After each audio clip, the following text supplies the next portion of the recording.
Sa Pandacan, Maynila, patay ang isang umanong tulak ng droga matapos makipagbarilan daw sa mga pulis sa nagpanggap na bibili ng droga sa kanya. Dati na sumuko sa Oplan Tokhang suspect.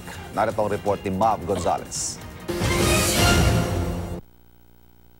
Sa masikip na iskinitang ito napatay ang isang hinihinalang drug pusher matapos umanong manlaban sa pulisya sa Pandacan, Maynila kaninang madaling araw.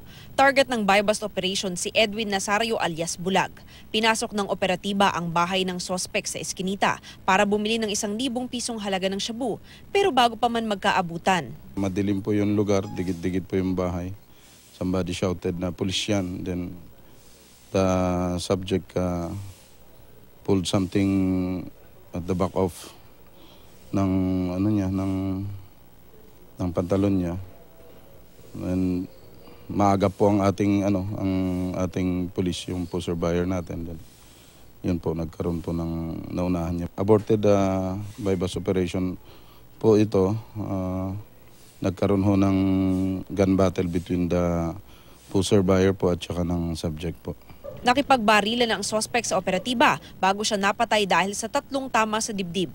Nasa drug watchlist ng MPD Station 10 ang sospek. Sumuko na raw ito dati at nanumpa sa Oplan Tokhang pero nagpatuloy pa rin sa pagtutulak ng iligal na droga.